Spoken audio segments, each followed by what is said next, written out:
welcome to this National Hispanic Heritage Month conference hosted by MS Focus, the Multiple Sclerosis Foundation, and sponsored by the generous support of Novartis and Genentech. I'm your host, Deborah Foreman, the Educational Programs Coordinator for MS Focus, and I'm joined by Dr. Mirla Avila, who is a board certified neurologist and MS specialist in Lubbock, Texas. In addition to her academic contributions, Dr. Avila is an active participant in the MS community, in which she participates in educating patients and peers. She is also a singer, songwriter, and voting member of both the Grammy and the Latin Grammy Academies. Her purpose is to support MS foundations with her music. Today, Dr. Avila will be discussing the importance of early diagnosis and treatment in multiple sclerosis and neuromyelitis optica. After her presentation, we're going to open it up to all your questions and comments. So, Dr. Avila, thank you so much for being with us today, and I'm going to turn it over to you now. Thank you so much for having me, and hello everybody. I hope you enjoy this presentation. I hope you like this information, and please ask any questions you have at the end of this presentation. So we're going to be talking about the importance of early diagnosis and treating of multiple sclerosis and another disease called NMOSD, which stands for neuromyelitis optica spectrum disorder. I'm going to be talking a little bit about what are the similarities between these two neuroimmune disorders, and why is it so important to diagnose and to treat. So first of all, what do these have in common? They're both neuroimmune driven conditions. What that means is that the immune system, for some reason, is identifying a part of the brain and spinal cord as being abnormal. The trigger for MS is myelin, which is the covering that we have in our nerves. The trigger for NMOSD is actually a water channel called aquaporin 4, which is a water channel located very heavily expressed in the optic nerve and the spinal cord and in the midbrain. Both disorders are considered multifactorial. What that means is that you need to have several factors in place. One may be genetic, so you may have a genetic predisposition to have autoimmune disorders. But also there are other factors such as viruses. One in common could be Epstein-Barr. If your gut microbiome, that means the gut bacteria that you have in your stomach, is not the healthiest one, that can also make your immune system be more hyperactive. And then when all these factors, like also vitamin D, low vitamin D, all these factors can play a role, and they get together and form a perfect brainstorm, a perfect storm in which then you can develop a neuroimmune disorder such as MS or NMOSD. Both of them involve the brain and spinal cord. One of the differences is that with MS is more common in female, but with a ratio of 3 to 1. And NMOSD is even more common in female with a ratio of 9 to 1. MS is more common to present in your 20s, but there can be kids with MS, or there can be patients after the age of 50 being diagnosed with MS. For some reason in our population, we have a high number of late onset MS. That means patients that are above 50. And for NMOSD, the most common age to present is after your 40s, but again, we can also have children, or we can also have later onset. I have patients in their 80s that present with NMOSD for the first time. And I think the youngest case I have seen for MS was a 6-month-old, and the youngest case for NMOSD was in a 5-year-old. So it can also happen in children. So what is going on? So here we have an example of immune cell. And what's going on in MS and in NMOSD is that this immune system is basically going into crossing the blood-brain barrier and attacking our brain and spinal cord in different specific areas. So there are some areas that are more commonly attacked with MS and some that are more attacked with NMOSD. But something that they have in common is that they both can attack different areas of the brain, including the optic nerve, the spinal cord, and the brainstem. A little bit about MS, and I think it's important to understand because we know a lot about the natural history of both of these disorders, but it was not that far away when we started having more knowledge and also therapies to treat these disorders. So in the case of multiple sclerosis, the name given by Dr. Charcot in the 1800s, He's considered to be the father of neurology, and he was a French neurologist. And he gave the name multiple sclerosis, which means basically multiple scars, because when his patients got sick, got ill, if they passed away, he will analyze the brain and notice that there were multiple scars in the brain. That is what we see now in the MRI as those white matter lesions. But the name multiple sclerosis comes because of multiple scars. But the first case described in literature was actually a Catholic nun called Ludwina in the 1400s, which is the cartoon that you can see here. So in the literature, they describe this Catholic nun when she was between 15, 16 years old, and she was ice skating and she started losing her balance. Then weeks later, she got better, and then eventually she lost her vision. And then that got better, and then eventually her gait again. And they describe several years of having these episodes, which basically are talking about relapses. So a relapse in MS would be a new or worsening symptom that lasts constant for more than 24 hours. And then in between episodes, they may get better after several days to weeks, but months later or sometimes years later, another relapse will come. And eventually, a patient can go into something called secondary progressive MS, in which now the progression continues, the disability continues. And such was the case for a saint. She's now considered a saint, Saint Ludwina. She's actually the saint for the sick. And in her 50s, she passed away and she was already bedbound. But for centuries, we knew what MS was, and we didn't have treatment options until the early 90s when the first MS therapy came out. But now we can say that we have 21 options and counting, in which we can put patients in a state of remission in which they're not having these attacks. So I don't want you to have the impression that now somebody that is diagnosed with MS is going to have the same trajectory that Saint Ludwina did, because it's not the case. Now we have really good therapies that can prevent these relapses. Even though we don't have a way to repair damage that has already occurred, prevention is key, because we do have good therapies to prevent the disease from continuing to form lesions. So just a little bit to know the disease-modifying therapies with MS, the goals are to reduce the relapses, and with that reduce the disability. But remember, this is different from symptom management. So if you have MS, you're in a therapy to prevent these relapses. You may still have fatigue. You may still have some memory problems if these were going on from before. Don't feel discouraged if that was the case. It does not mean that your medication is not working.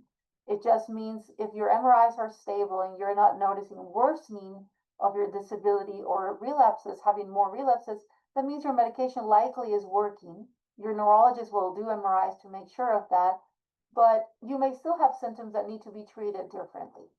And in the future, we may start talking more about different forms of MS as relapsing forms or progressive forms. But just for you to know, we have 4 subtypes. We have the clinical isolated syndrome. We have the relapsing remitting MS, which is the most common type of MS to have. We have the primary progressive MS, which is more common in male patients. And we have the active secondary progressive MS. And as I mentioned, currently we have 21 options to treat MS and counting. So I don't want to go into all the medications. It's not my purpose right now for this presentation, but I do want you to know that this has grown significantly from the 90s, and the effectiveness of these drugs has also increased significantly. So some of the old medications will decrease the rate of relapses or the new lesions in the MRI by about 40%. Several of the new medications will diminish the risk of having new enhancing lesions by even up to 98%. So you can see very significant control of the disease. And that is great, because we have a lot of different medications that we can use to treat patients if they're not doing well with one or the other. And if you're curious, check in clinicaltrials.gov. You're going to see there's more than thousands of research studies being conducted with MS, and also some for NMOSD. And these are active. And this is very exciting, because maybe one day we'll have a cure, but at least right now we have good ways to prevent new lesions from being formed. Let's talk a little bit about neuromyelitis optica spectrum disorder, NMOSD. So with NMOSD, we have a little bit of the history was that in the 1870, Sir Thomas Clifford reported an association between myelitis and optic nerve disorder. And then Dr. De Vick was the one that described 16 patients, and the disorder has actually the name De Vick's disease. You can also look it up as De Vick's disease. It is extremely rare in comparison to MS. So just for you to have an idea, in our clinic here, we have maybe about close to 2,000 MS patients, and we have about 25 patients with NMOSD. And when I was doing my fellowship in Baylor, we had close to 3,000 patients in the MS clinic, and we had about 30 NMOSD patients. So it's still considered a rare disease. The thing is that the disease can be so debilitating because different from MS, the recovery may not be the same even from the first attack. So patients can be left with significant disability even with 1 or 2 attacks. And with MS, sometimes we can have recovery, maybe even a full recovery or at least a partial recovery in between relapses. Now, sometimes if the relapse is too aggressive, that may not be the case. So I don't want for you to think that we don't want to prevent the relapses. On both disorders, we want to prevent them. But with NMOSD, the attack can be very severe and can lead to disability very early. But again, the same with MS, the name was given in the 1800s, but actually the first therapy didn't come out until 2019. So for even longer than MS, we didn't have FDA-approved treatment options for NMOSD. We know that the mean age of onset will be in the 4th decade. Even that is more common in Asians and in Caucasians. It tends to be also more aggressive in Blacks and also in Hispanics. And the other thing that makes it different is that there's a higher risk of having another autoimmune disorder, about a 40% chance. With MS, it's a little bit lower than that. We say between 20 and 30% chance. So it's not uncommon that we'll have patients that have multiple autoimmune disorders, like myasthenia gravis, like lupus and NMOSD, or rheumatoid arthritis and NMOSD. I have a patient that actually has 4 autoimmune disorders, including NMOSD. So that can complicate therapies because we don't want to overwhelm the immune system with different drugs. So we have to try to choose one that will not weaken too much the immune system, that will not maybe worsen the other autoimmune disorders. So sometimes it may be a little bit more difficult to treat because of that. And also, it may be associated to other comorbidities like diabetes, like stroke, like high blood pressure, many things that can also come as we get older. So you can imagine that sometimes treating these and diagnosing these can lead to delays. But something that is also different is that we have an antibody that we can check in blood. Always better to check it in blood than in spinal tap. So this is the aquaporin 4 antibody. And the aquaporin 4 are water channels that are localized, expressed very heavily in the optic nerve, in our spinal cord, in some particular areas close to the brainstem. So that is why for the immune system, these places that have all this antibody, all this aquaporin 4, for the antibody is like a juicy steak. So you can imagine those are the areas where we see more of the involvement. But when somebody has an optic nerve damage from neuromyelitis optica, they tend to have a more aggressive course. So this can lead to blindness even from the first one. It can actually be bilateral. Spinal cord lesions can lead to significant disability. Patients can be left in a wheelchair much sooner than they may be in a wheelchair by MS. So we have actually 4 options that are now FDA approved for NMOSD. I don't want to go into detail. I just want you to know that we have some that are infusions. We have one that is an injection monthly. So our purpose today is not to go over the therapies in particular, but for you to know that there are therapies. So again, diagnosing early and treating patients as soon as we can is going to be very important to be able to successfully give a better quality of life to our patients. So why is this so important? And the reason why it's so important is because a relapse, which as I mentioned is considered a new or worsening symptom that is constant for more than 24 hours, we don't have a way to repair it. Once a damage occurs, once that lesion is formed in the brain or spinal cord or in the optic nerve, we don't have a way to repair it. And that can lead to many things, disabilities such as blindness, difficulty walking, bladder bowel dysfunction, memory problems. So that's why prevention is key. Now, there are two types of treatment, and this will be for both disorders in common. So we want to think about our acute treatment for the inflammation and our chronic treatment for inflammation. So an acute treatment for somebody that comes in with an attack for MS or NMOSD may be steroids, maybe something called IVIG, in particular for NMOSD, or something called plasmapheresis, which washes out your antibodies from your blood. But besides doing that, we need to choose then a disease-modifying therapy, that's what DMT means, to prevent this further inflammation and further forming of lesions. Now, unfortunately, we still don't have remyelination. There are some studies going into that. To me, that is actually the frontier. We need to find areas of how we can repair damage, because that's going to be very helpful, not only for MS and for NMOSD, but for traumatic brain injury, for other areas. Imagine that we could repair damage that occurs in the brain and spinal cord. The resources would be, the applications will be endless, and we could help many people. And to me, this is something that I really take in heart. And I know that when Deborah mentioned that I was a singer-songwriter, that is one of my purposes, to try to contribute, if I make enough money, to put this into a foundation that I have started with other two MS specialists, and to funnel this money into important research and to ways that we can help our patients, because I think that is going to be fundamental moving forward, that we can find a way that we can help patients. So currently, disease-modifying therapies that we have in research, there's several. And we have we have several for MS. So one for MS, and there's several in this category, are called protein tyrosine kinase inhibitors. You're going to see them as BTKI inhibitors. One may be approved in the near future, but these are medications that the way they work, that we believe they work, is that they control some of the inflammation in the periphery by controlling B cells, but also inside the brain by controlling the activity of very important cells inside the brain that are called the microglia. For me, the microglia are some of the most interesting cells, because these are immune cells that you're born with that are already inside your brain.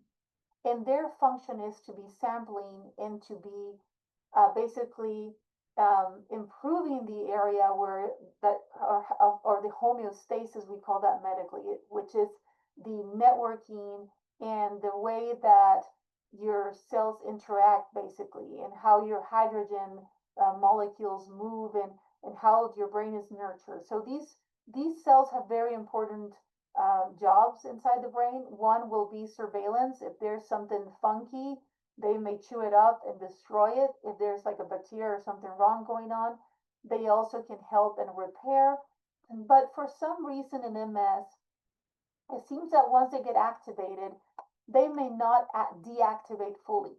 So they may stay there behind the scenes, creating something that we call smoldering neuroinflammation. You may be hearing this term more and more, because now we're finding that patients that have had MS, sometimes even in early MS, but sometimes patients that have had MS for a while, may have these cells active, and they don't go back to the resting phase. So they continue to cause inflammation and damage. And when I'm talking about inflammation, it's not the inflammation that we get when we're bloated, or the inflammation that we get when our legs are swollen. This is immune inflammation. This is immune activation. It's your immune active chewing off and destroying and causing these disruptions that lead to eventually damage of the nerve cells. There's another study in which they're studying a human receptor of something called interleukin-7, which is basically involved in the progression of disease. And this is a drug that is the purpose of this is to hopefully slow the progression of the disease. Stem cell is a big question. All my patients ask me about stem cell. And I have to say, I have patients that have gone to China, unfortunately to Mexico. I'm from Mexico. I don't like that some places take advantage of the strong need that anybody would have as a patient to improve your quality of life and your disability. And I have patients that have spent a lot of money going to different places and received something that they're told is a stem cell, and unfortunately not always works.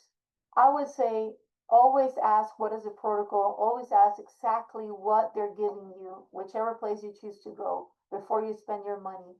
And discuss this with your physician, because you want to make sure that what they're promising you is true. I mean, there may be other places where that is the case, but here in the US, we don't have a stem cell approved for MS. There are some research going into it. I want you to know that there are different types of stem cells. There's one called synergetic, which comes from an identical twin. There's one called allogenic, which it may be a sibling or somebody that is matched, unrelated to you, but histologically you're very similar in your DNA.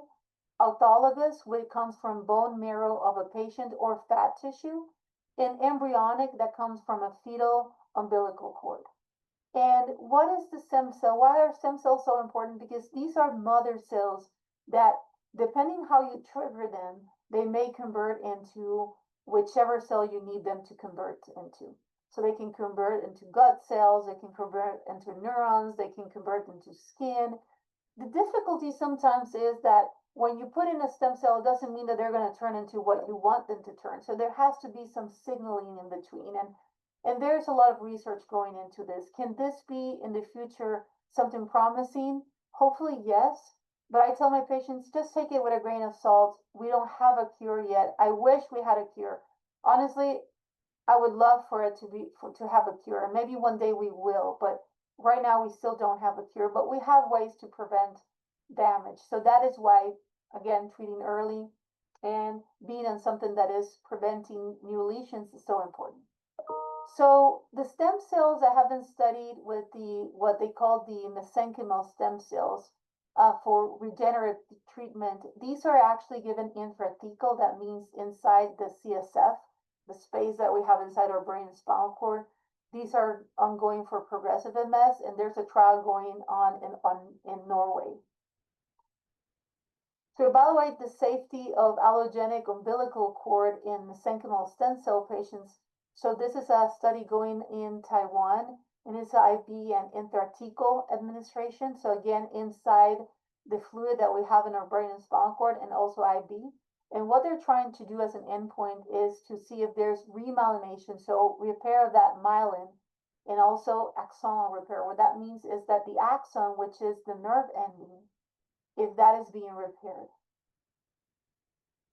Another thing you're going to see more and more is biomarkers. So what does biomarker mean? Biomarker means that these are what the name says, ways that we can identify or mark with something biological going on. And this may be MRI study that we can use a tracer, or CT PET scan that we can use a tracer, or maybe a blood biomarker, CSF biomarker that can help us see where our patients are, if there's inflammation, do we need to switch therapies with this biomarker? So there are many utilities in which a biomarker can take place. So a study that has been done to evaluate the safety, how well tolerated, what is the kinetics of this biomarker after IV administration in MS, is one going in phase 1 for MS. And basically, this is a non-radioactive version of a radio tracer. So we have biomarkers that have been studied and have gained more and more relevance. One is called the neurofilament light chain. The neurofilament light chain has been associated to increased disability, increased inflammation, and studies have shown that with disease-modifying therapy that is working for the patient, these levels may lower. It's not something that's still used in clinical practice just because insurance has not adopted the use of it. So it may not get paid by by your insurance company, but there are some companies in which you can do a self-pay and know which are your levels of neurofilament light chain.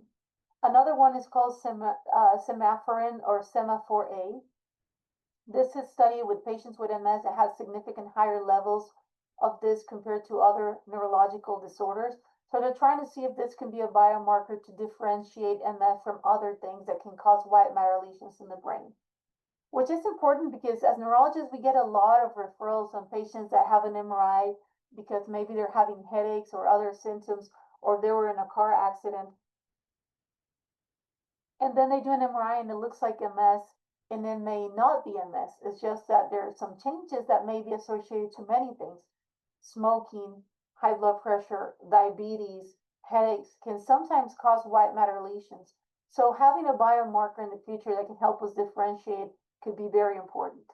PET imaging with something called the cyclooxygenase 2 in MS is a tracer that can be used to see which areas of the brain have inflammation. So this will be an example of a biomarker used with a PET scan that can help us see or determine which are the areas that have more inflammation.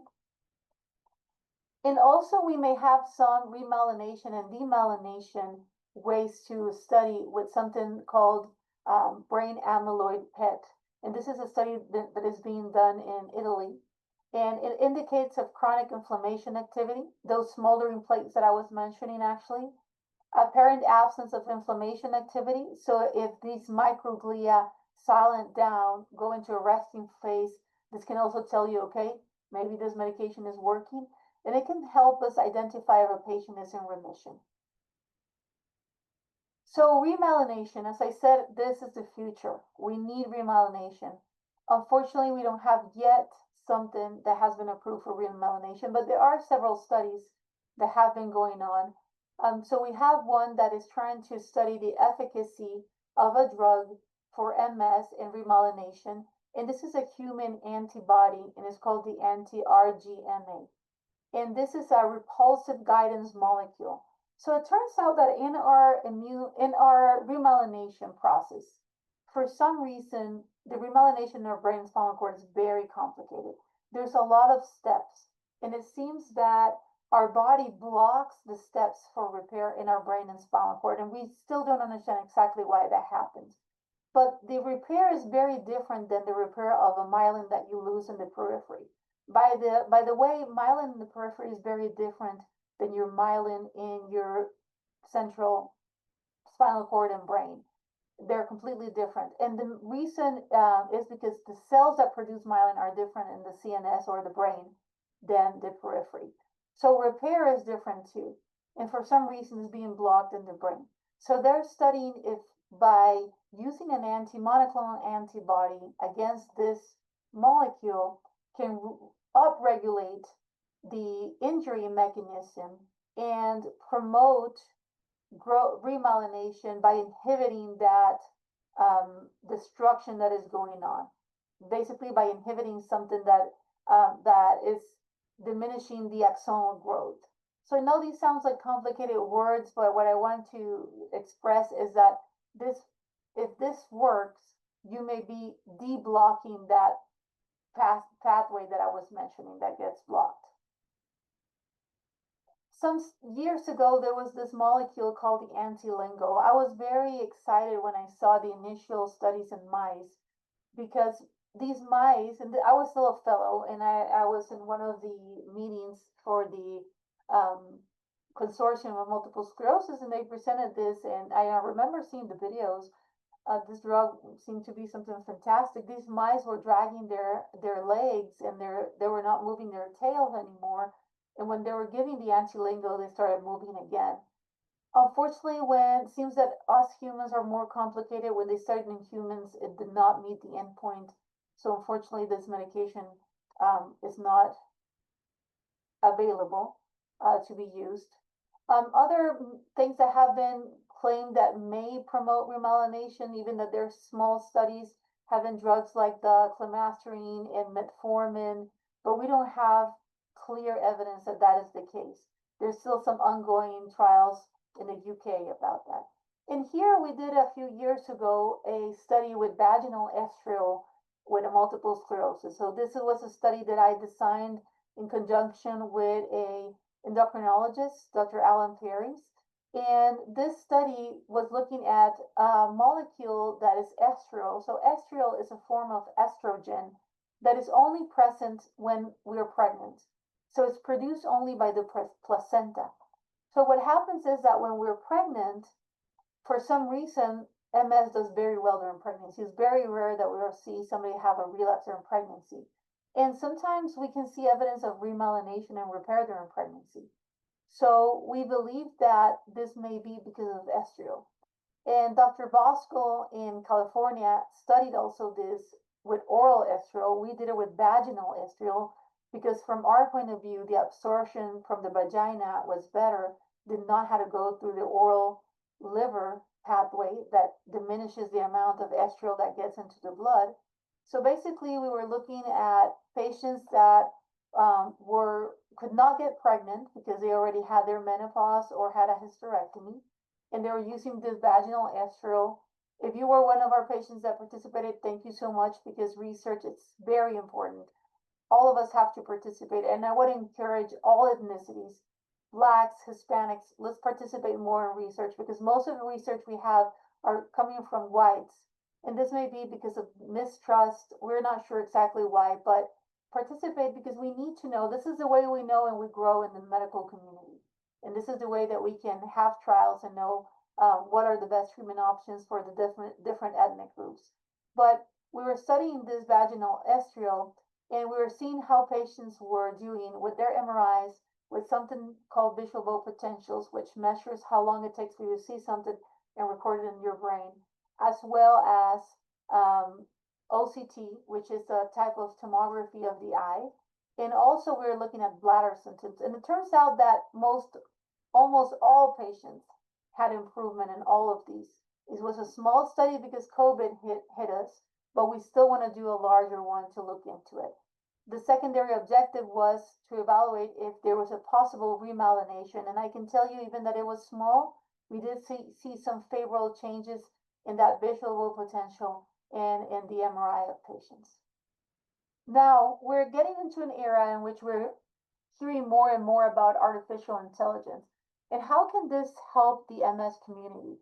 It may help to improve diagnosis, because by reading MRIs by an AI, we may sometimes, we're not perfect as humans. So maybe if there is a bias by either a radiologist or a neurologist to call the shots, maybe with AI we have a better type of prognosis and treatment monitoring of patients. MRI and cognitive phenotypes of MS have been identified thankfully to the AI. It may shorten MRI protocols. So instead of being there for so long, it may allow to special advanced techniques in which we can get the information we need in less time. I'm sure everybody would love this, because nobody likes being in that machine for 45 minutes or longer. And it also may reduce that human effort, effort for MRI analysis, so we can use our time helping out patients in different ways.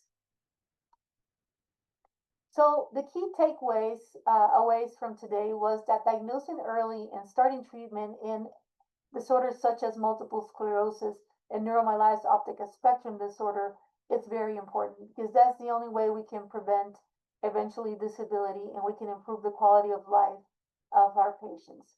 New medication in the pipeline for MS and NMOSD hopefully will offer repair.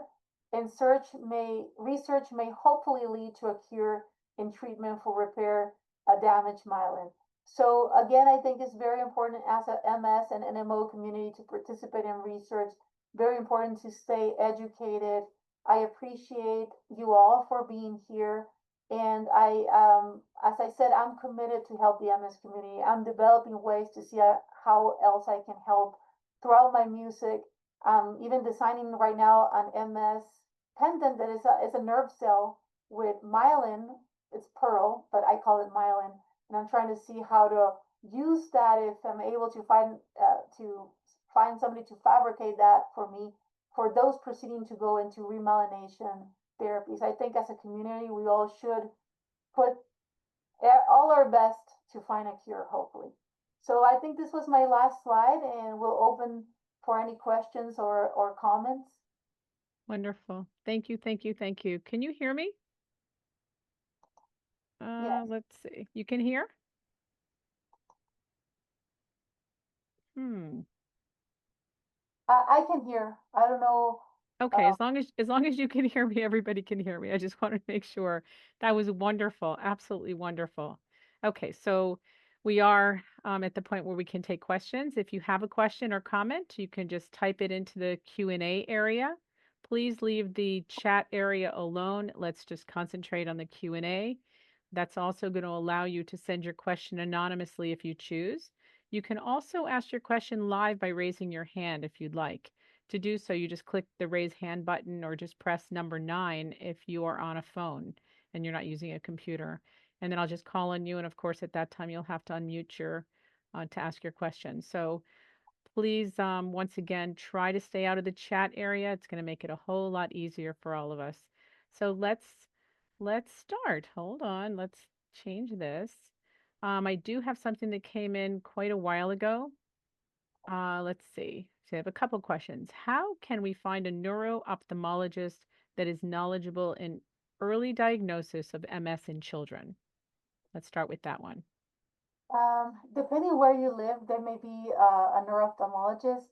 So neuro-ophthalmologists are scarce. So we only have one formally in town and hopefully one in the makes, because we have actually one of our residents that is already ophthalmologist and doing her neurology part. But depending where you live, you may have one or not. Usually in big cities, in academic centers, there should be one neuro-ophthalmologist, but they usually see adults and children. It's very difficult to find one that only specializes in children.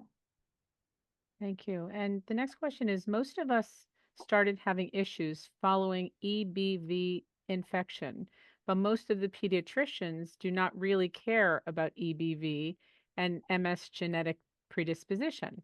Is there any MS organization ensuring that pediatricians are taught about the early signals and the risk factors to increase early MS detection? You know, I love this question because I don't think there is, and I think that's something that should be done, because recent studies have shown that about 99% of patients that have MS have had Epstein-Barr. And the main reason is because Epstein-Barr, which is a virus that causes mono, it's very similar. The chemistry of the capsule of Epstein-Barr is very similar to myelin basic protein, which constitutes about 80% of our myelin inside our brain and spinal cord. So the concern is that if your immune system is prone to autoimmune diseases and you have this perfect storm that I was talking about, it identifies myelin as if it was covered by Epstein-Barr. So something important to notice is that not everybody that gets Epstein-Barr is going to develop MS. So it doesn't mean that if you have had Epstein-Barr or your kid has had Epstein-Barr, which is a pretty common infection to have, or mono, doesn't mean that they're going to develop it, but they do have a higher risk, especially if there's autoimmune disorders in the family. So vitamin D, making sure that you try to stay away from processed food, culture a good way of eating healthy food is very important, because our microbiome, which is our gut bacteria, is tightly connected with our immune system. Actually, the T regulatory cells mature in our gut, and these are very important and are the ones that call the shots for autoimmune diseases. So the healthier you can eat, the further away you can stay from processed foods, the best. But I think that will be a great initiative. And if you don't mind, I'm going to share this with our neuropediatrician group and maybe with some advocacy groups with MS, and we can start a movement, because I think that's very important. Hmm, that was a really good question. Do you have any idea? Just I'm curious to know if have they ever tested or has there ever been a study to determine just how many people do get Epstein-Barr? It seems like everybody I talk to has had it. So I don't know, what the statistics are, but are there statistics on how many people actually get it? I heard there's a lot. So in general, I know that it's about 80% of the population has been exposed to the virus. And this Okay. may change also depending on where you are. There are some places that are like hotspots. This is something that usually occurs when we're in our teenage years or mid school years. And but as I said, not everybody develops MS. So I don't want to get that impression that I don't want anybody freaking out if they get mono that they're going to develop MS. But it is, if you have MS and you're curious, test and see, and very likely you have had mono in the past. Interesting. So Jo Marie would like to know, how can she get involved with studies and or research? So you can look at clinical, um, I'm sharing just something here. Clinicaltrials.gov is something that you can find different research, and you can type the city where you are or which is the closest city. Also, some of the web pages like the MS webpage, MS Society, can also have some information. But clinicaltrials.gov, when you're doing a trial, especially a large trial, you should put it in clinicaltrials.gov. And I'll type it in here. And the other way is you can ask your provider to see if they know about any trial that may be gone, because if it's a small trial, they may not have it registered in clinical trials. I was sharing my link also if anybody wants to support and listen, because as I said, this is part of my goal. So I think the more we all support each other as a community is great. And this, I share the clinicaltrials.gov. If you put that in your browser, it should take you to the web page. Nice. Thank you. Wow, you are really busy. You've got a lot going on. Holy moly. Okay, let's see. I think we have another question. Doctor, you talked of NMOSD in vaginal infections. What about in the male reproductive organ? Is it infectious? So, is the question if infections are common with NMOSD, like urogenital infections? So UTIs are common with female and male patients, more in female, because as a female, we're more prone to UTIs, and because most patients develop something called a neurogenic bladder because of the spinal cord lesion. So that increases that UTI risk. And in studies that were done for the NMOSD medications, they're actually against placebo. And just for you to know, the number of infections with placebo was very similar to the ones with the drugs. So just by having NMOSD, that increases that risk. Now, if the question was if this can be sexually transmitted, then no. I just want to make sure that I'm answering the question. I would ask for the person who just wrote that to give us some more information, but they don't seem to be doing that very quickly. So I think you answered it as best you could. We'll see if they actually ask more. Okay. Okay, let's see here. Um, nope, that was it. That was it. That was it. Do we have any more questions for the doctor? Is there anything in particular that you'd want to share off your slides while this is going on? Let's see. Okay, Of my we do slide? have, seems like just up to 6% of the worldwide population has the specific HLA-15 gene that, following the EBV infection, cause MS. This gene helped people survive bubonic plague, activating the immune system, but it might be our issue and the actual reason why not everyone infected with the EBV then develops MS. Hmm. That is great. And we still say it's multifactorial because it's not. So there are some genetic conditions that we say they're autosomal dominant, for example. Like if your parent has it, there's a 50% chance. With MS and NMOSD, it's still multifactorial. So there are many things that have to play a role, like your genetic makeup, your Epstein-Barr exposure, especially in the case of MS, your diet, your gut microbiome. and sometimes the rate of infection. So we actually saw an increased risk of MS and NMOSD cases with COVID. We actually published this here, and it was likely because COVID, especially when you were not yet vaccinated, was spiking your immune system at a certain degree that if you had already that predisposition, it became a perfect storm. And we saw this with other rheumatologic conditions too, like lupus, rheumatoid arthritis, an increased number of cases during the pandemic. I see here a Interesting. question. Is it okay if I read it out loud? Sure. It says wonderful information. How is it determined to begin what type of disease modifying therapy? This will be depending on the type of MS you have, but there are many things that we have to take in account. So your age, your risk, what other comorbidities you're taking, how aggressive your MS is. So if you have an MS that is very aggressive, we definitely want to go to one of those that will diminish this, the stronger, bigger guns. If your MS is less aggressive and you're older, we may have a more leeway and choose something that is less than that. But it all depends on the type of MS and how aggressive and some particular factors. So at the end of the day, it has to be individualized. Okay. And Bavia um, would like to know, how does she text her team for Epstein-Barr? Um, Emily. Oh, sorry. Emily from Facebook. She wants to know, how can she text her team for Epstein-Barr? I don't know exactly what that means, but I guess it's test and not text. Um, oh, yes, yes. Yeah. so test, you can ask your doctor, they can test for antibodies and see if you have been exposed to it. So it's a blood test. Hmm, very good. Anybody have any questions left to ask Dr. Avila? Great information. Great information. Let's see. Do, do, do, do.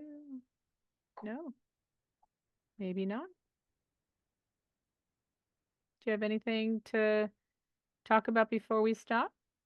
No, I just appreciate everybody for being here and the opportunity of talking about this. I think education is key and we need to keep doing this. I love the fact that now I go back with more ideas like the Epstein Barr and educating our um, pediatricians and providers about it. I think that's important. They are trying to develop a vaccine for Epstein Barr. And the question is, in the long term, will that diminish the risk of MS? Maybe. It's still being underdeveloped, under development, but it may be. And Epstein-Barr can also trigger other things, not only MS. It has been associated to other things, but I love the support with the community. So and the ideas that they gave us now. Yeah, and I love the fact that you're trying to encourage everyone here today. And it will also be encouraging everyone that listens to this recording to get involved in clinical trials. It is so, so important. And people are so fearful of it, or they think it's not for them. But without it, we are just lost. We're not going to progress as quickly for sure. So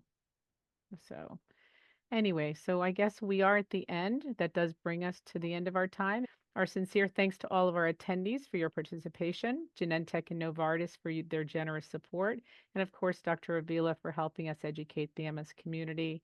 Good day, everyone, and we hope to see you again soon. Thank you, Dr. Avila. Thank you. Bye. Bye.